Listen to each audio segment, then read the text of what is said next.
Hey, I'm Kaylee. Welcome to Rooted Revival. It's an exciting day. We are in the greenhouse and it's finally time to start some seeds. So seed starting is one of those things that is really important if you're going to be doing a lot of gardening. You are going to save so much money by being able to start your own seeds, and you're just going to have such a better variety of plants to choose from when you're starting your own seeds versus relying on nursery starts. So today, as I'm starting my seeds, I'm going to go over some of the basics and just some of the important things that a lot of new gardeners don't realize when you're starting your own seeds.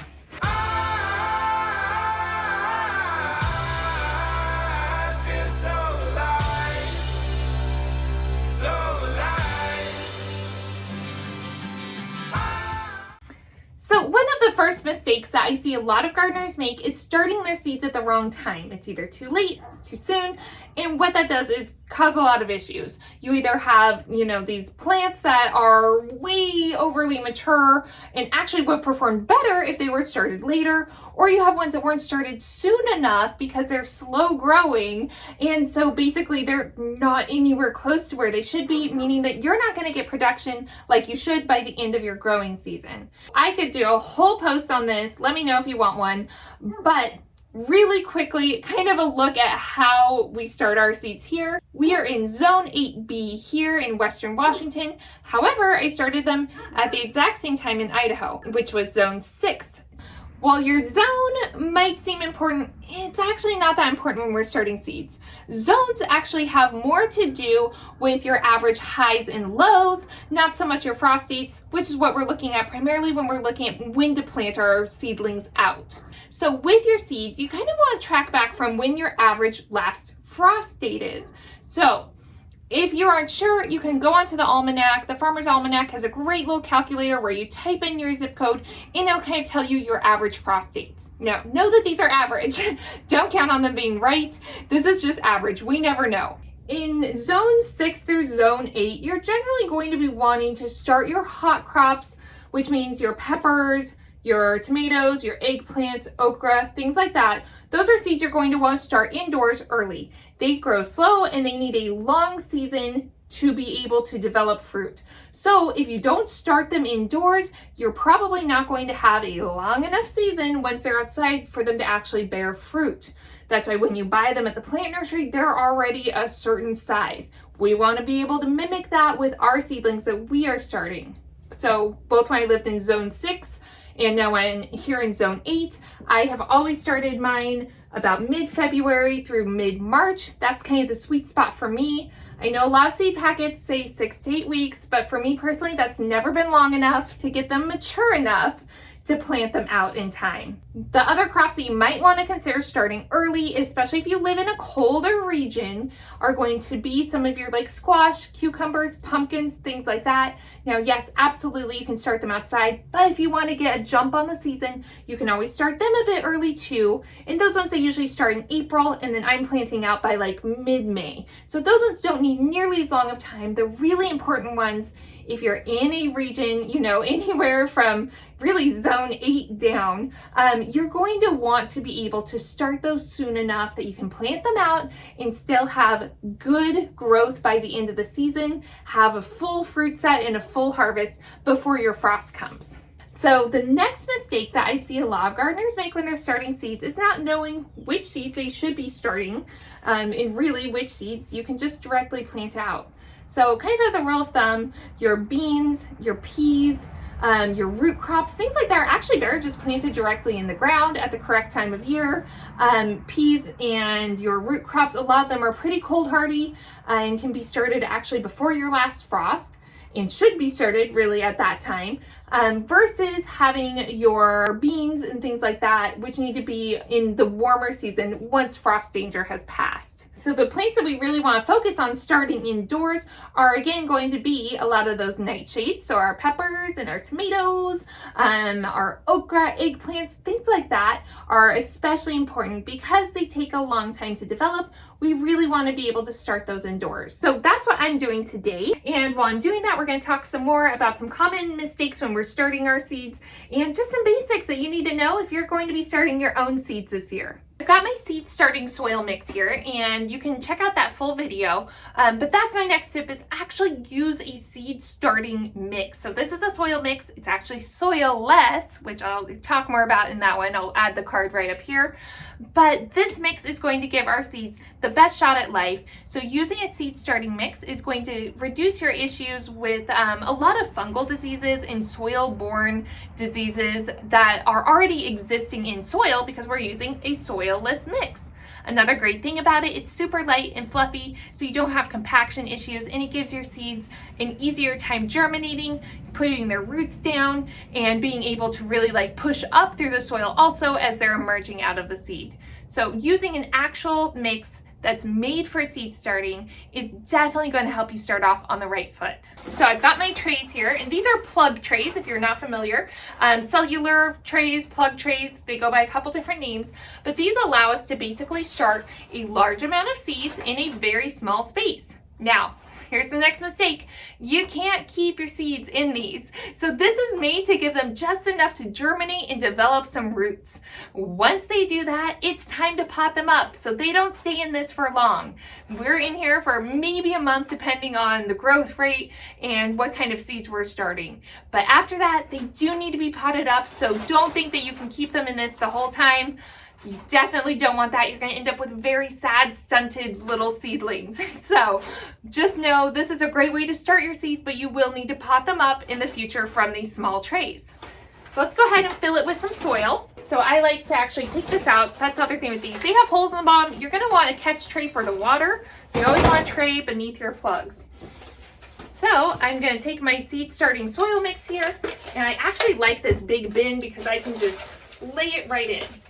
Now, I have already pre-dampened this soil mix so that it's going to fall into these little cells a lot easier than if it were dry. Part of the issues I see a lot of new gardeners do is they put their just dry soil in here. And if you're using like even a peat moss base or soil like that, which a lot of these soil-less blends are, including this one, that's very hydrophobic. So you have to really get it damp for it to start holding water. Once it's holding water, you're good to go. But initially, it's gonna take a little bit of time to get it completely moistened through. So that's why you wanna do it in the big one, in your big container. Mix, get it to that nice texture and that nice moistness level before you add it to your trays. So you wanna be able to take your soil, squeeze it. You don't want water running out, that means it's too wet, but you want it to form a ball like that then just easily breaks apart and stays nice and fluffy. That's the right amount of moisture for your seed starting mix. All right, so I've got it in my tray here, and what I like to do is actually just tamp it down like this. And what that does is it makes sure that we have enough soil. Another thing I see a lot of new gardeners do is not having enough soil. So basically, again, you put it in when it's dry, you water it, and it's going to all sink down. And then you have containers that are only half full. We don't want that. We want them all the way full. All right, so I like to just tamp it like that. We do want it to be, we don't want to super compress it. We don't want to like push it in with a lot of effort. So that's why I like just dropping it like this. It's just enough because we do want it compacted enough that when those roots form, that ball of soil isn't going to just like fall apart when we try to plant these up. All right, looks just like that. Gonna do our other one the same way. Ta-da, we're ready for our seeds. Okay, so let me figure out how to set this up so you can see it. 1 minute. My next tip is about actually putting the seeds in. So I know that seems so easy, right? But a big part of the issues I see a lot of times is people burying their seeds too deep, not burying them deep enough. So each seed is basically going to want to live at a different level in the soil.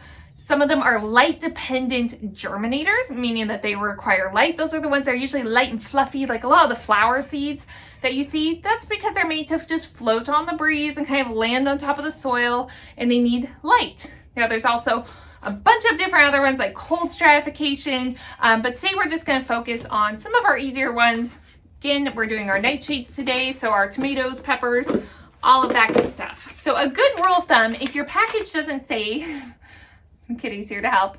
If your package doesn't say how deep to bury your seed and you're not sure, you can always use the rule of thumb of burying it twice as deep as the seed is large. So basically, if it's an itty bitty seed, it's gonna be closer to the top.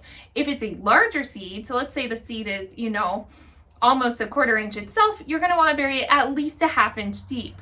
So that's a really easy way to just be able to look at a seed and kind of have a really good guess as to how deep it needs to go. And 9 times out of 10, you're gonna get it right. So what I'm going to do is I use this, just an old plant marker.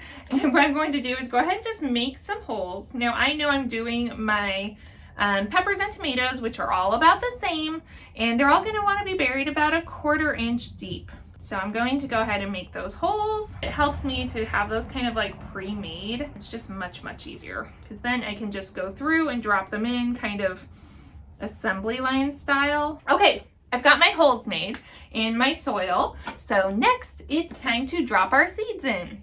Now, here we go to our next mistake. Obviously, next mistake would be not having a kitty to help you in your greenhouse. But the next mistake would actually be as you're sowing. I know it's super hard because, you know, your hands are dirty and you're doing the things, but you'll get used to it, is actually recording what you're planting as you're going. Because even when you drop in like 3 or 4 seeds and you're like, I'll remember what that is, I'm just gonna plant like 5 more types, I'll remember. You probably won't.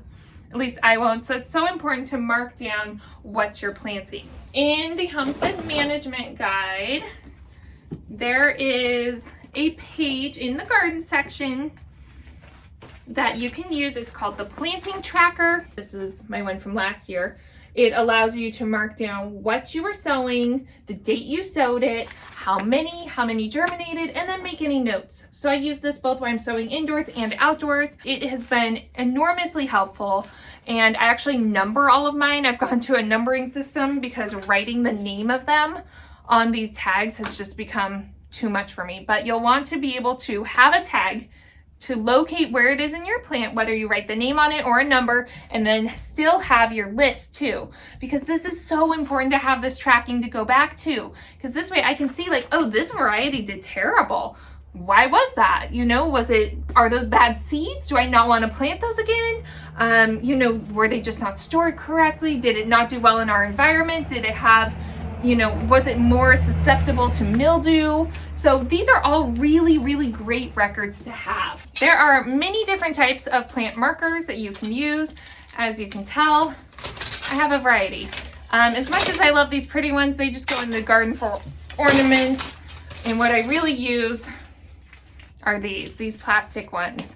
I did used to use popsicle sticks because I thought it would be more environmentally friendly. I hate when these break off and I find them in the garden because they're plastic. But with the plastic ones, they don't have mildew issues. So especially here in Western Washington, when I was using the popsicle sticks, sure enough, every time there'd be little like moldy mildewiness on it, and that is not something we want in our seeds. We don't want that anywhere near our seeds. So these are so easy. I clean them at the end of every year by soaking them in some bleach water, 1 part bleach to 10 parts water. That's also how you'll want to clean your seed trays. So if you're not using new seed trays, make sure you soak them. That's going to prevent any of those fungal issues. Other tip with these, use a marker that is UV resistant so it doesn't fade once it's out in the garden. I like these. They're like industrial Sharpies. They work really well and hold up really good.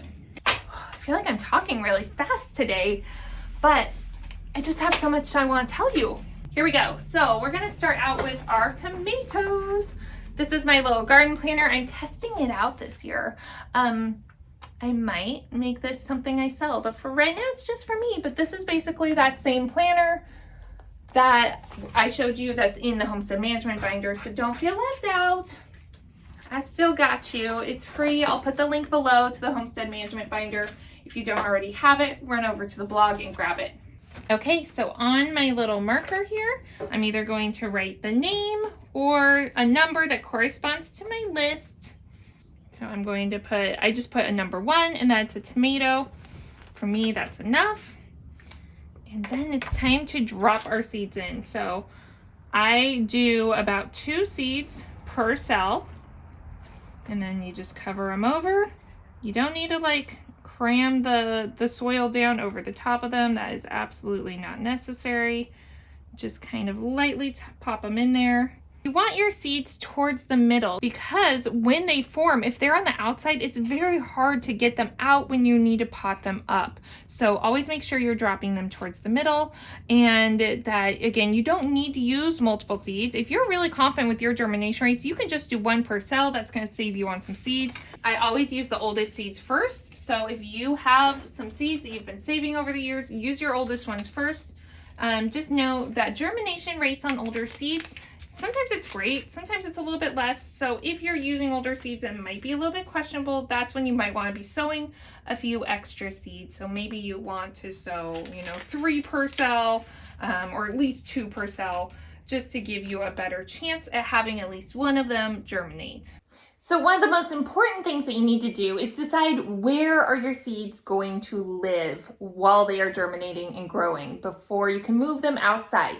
And that might be a while. Again, it's February and I just started these. They're not going to be planted out until mid-May. So if you're thinking of taking over the kitchen table, just be sure to check with your other half before you do that. I know so many people that take over the whole kitchen counter, and a few months in, it's getting pretty old. So having a dedicated place for your seeds is really going to help. And the other nice thing about that is you can have a better setup overall. So you can have the best light possible and things like that by having a dedicated space for your seeds.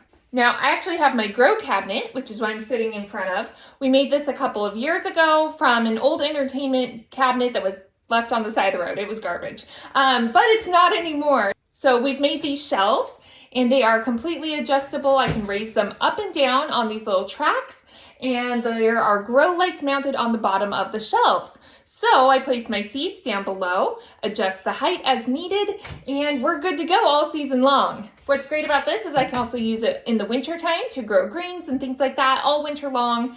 And I love that it makes just a really nice, good looking addition to our living room. Since I'm constantly using it, I wanted something that kind of fit in rather than having an industrial look. I do have a full blog post. I'll put it in the description below if you're interested in how we actually converted it. But now that we've chosen our best place possible, let's talk about light. You can put your seeds in a sunny window. However, they're going to be a lot better off if you purchase some grow lights. They hold up incredibly well. They've got LED lights that have the full spectrum. That's why they look pink. It's actually like a pink and purplish color. They come in a variety of different sizes. Here's a little one. If you are using grow lights for your vegetables, make sure that you're putting it close enough to your trays. You want to be able to have a system where you can raise the light as they grow. However, you want to keep it as close as possible. So I've actually got mine here on the very last hook. So this is as low as I can make it. And as you can see, it's pretty much sitting right on top of where this tray is. Some of my little plant tags are making the tray pop up a bit, but we are pretty close to those, and that's how we want it to be within about 3 inches of where our soil line is. And then as your plants grow, continue moving it up, but we don't want to move it too quickly because we don't want them to just shoot right up reaching for that light. Now, back to the sunny window. Now, the primary problem with starting in sunny windows is that you're going to have really intense sunlight coming just from one direction. So rather than it coming from up above, you're going to have it coming from one direction. So what you'll notice is all of your little seedlings are going to lean and stretch towards the light. So you'll need to rotate your seeds a lot if you are growing at a window. The other thing is that sun can be kind of intense depending on the day and how much magnification you're getting off of the glass window. So the ones in the front are probably going to have more heat than the ones towards the back. So it just gets a little bit more problematic, and you're going to probably see that your seeds are more leggy, meaning that they stretch and they get really long, and they might be flopping from one side to another, chasing that sunlight. Which is why I always recommend just getting yourself some grow lights. You can find them at most hardware stores now. I bought mine online and I love these ones. They have them in totally different shapes and sizes. These are square ones I have in here, and they're LED. They last, I think I've had these for at least 5 years, and I use them a lot. So it's worth the investment. It's a really good investment if you're going to be growing seeds regularly, and it's gonna up your seed success.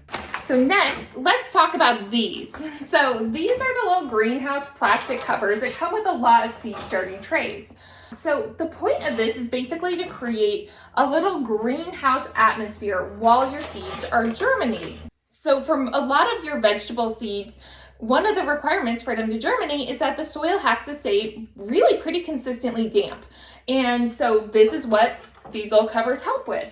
Now, the thing is once you have your seeds popping up and you see them pushing through the ground, take this off because we want airflow. Otherwise, we're going to end up with all sorts of fungal issues. That's where we get damping off, things like that from being consistently too damp. So remove these covers as soon as your seeds germinate, and you will not need these again during the seed growing process. Now, let's talk about heat. So heat mats are a great addition to any seed starting setup, and it's another one of those things that's a really good investment. They're not too expensive. I use these VivioSun ones. Again, I've had them for many, many years. They work great. But what I see with these is I see a lot of new gardeners getting really excited about these, but using them incorrectly. So kudos if you got one. Great step in the right direction, but let's make sure you're using it correctly. So these mats are not made for all types of seeds. These are made to warm the soil to a point where a seed who likes warm soil will want to germinate, basically tricking it to think that's warmer than it is, it's later in the season than it is, to mimic kind of those natural tendencies that that seed would have. So these are not ideal for everything. There are cool crops and hot crops. This is for hot crops. That's our tomatoes, our peppers, eggplants, okra, the things that I just sown, even like our cucumbers, our melons, things like that. They can get away without these, but you'll get a little bit faster germination if you have this. But these do really, really help increase germination rates on your hot crops like your nightshades. What you don't want to use these for are your brassicas, so your cabbage, broccoli, greens, your lettuces, onions, things like that actually prefer cool soil and they need that to germinate. So make sure you're using this correctly and using it with the correct crops. And then the last thing to know about these is that these are not made to sit on the bottom of your plants forever. So these are here to help them germinate. And then once they've germinated, you actually want to turn these off or remove them altogether because they're going to keep the soil almost too warm for your baby seedlings. So really, most of them are going to keep your soil at temperature close to around 80-85 degrees. An ideal growing temperature for the soil for even like tomatoes and things like that, for most crops, most warm to hot crops, is somewhere between like 50 to like 60-65 degrees, somewhere in that range. So this can actually make it a bit too warm, which can stress your plants thinking that it's hot, it's late in the season, I better hurry up. So they can sometimes actually grow too lanky or grow too fast, trying to catch up and trying to make up for those hot soil temperatures. We've got our seeds a nice happy spot to live in. They've got bottom heat from our heat mats, but only while they're germinating if we decide to have that. And then they've got their light, which is placed at a correct angle for the best optimal growth, and we're going to adjust it as they grow. They've got their little greenhouse covers on, but only until it germinates. So there's only one thing left that we need to talk about, which is watering our seeds. So this may seem super simple, but I've definitely seen some very, very bad ways of watering. I've done it myself for many years, not knowing what I was doing. So let's talk about proper watering for our seeds, both before they germinate and after. So at this point, we just have soil trays, right? It just looks like soil, but we know our seeds are in there. So we don't have to water as deep right now because we just need to get to the level of that seed, which again, most of them aren't going to be lower than a 1/2 inch. So we don't need to water terribly deep at this point. That becomes more important once they're developing roots. So what I see a lot of people do, and what I've done for many years, was you just take your outdoor watering can and you just soak them. It's so not ideal. And the reason why is because that's going to be a heavy stream of water. If we have itty bitty little seeds that are really close to the top, it's going to displace them. And they're just going to all flow to the outside of these containers. And that's why a lot of times you'll be like, I know I put that seed in the middle, but for some reason now it's over here germinating. And that's less than ideal. So what we want to do is water very carefully. We don't want to displace those seeds, and we also don't want to push them down further into the soil. Now, the fact that we dampened our soil before putting our seeds in definitely helps with that. So now we just need to maintain that moisture level. So kind of good, better, best as far as waters go. This is fine. This is an indoor watering can. Again, I do not recommend outdoor watering cans. It is just going to be too much water, too forceful. So same thing with like a hose, even like the hose with the sprayer ends, unless if you have the one that gets kind of, it does like a mist. A light mist is okay. But for indoors, we're really looking at different watering cans.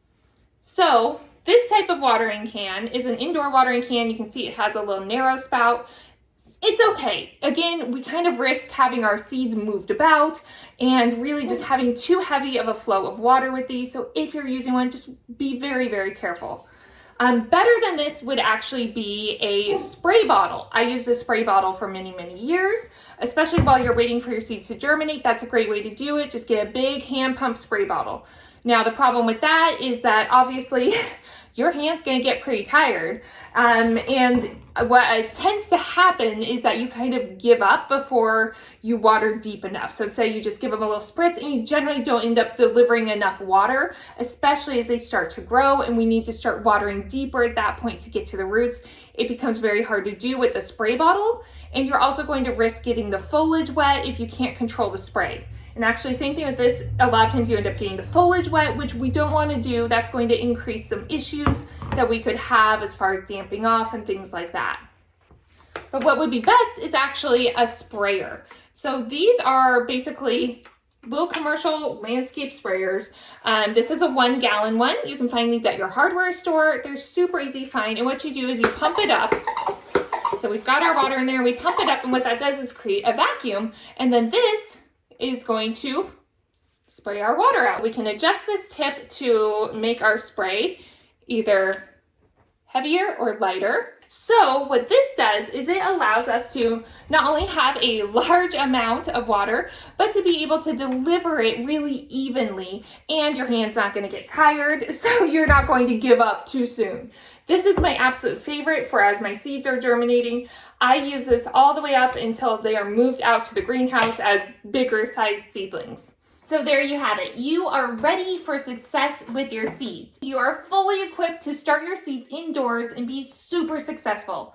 Let me know in the comments below what your biggest mistakes were. I personally know I have made each and every mistake that I covered today, but that's part of gardening, right? We are always learning. We're always getting better at it, and hopefully this is your best year yet. Be sure you hit the like and subscribe button for even more. I post about twice a week. So there's always an informational style post and then our vlog as well if you want to see more behind the scenes stuff of what we are doing on our homestead. Thanks so much. I'll see y'all next time.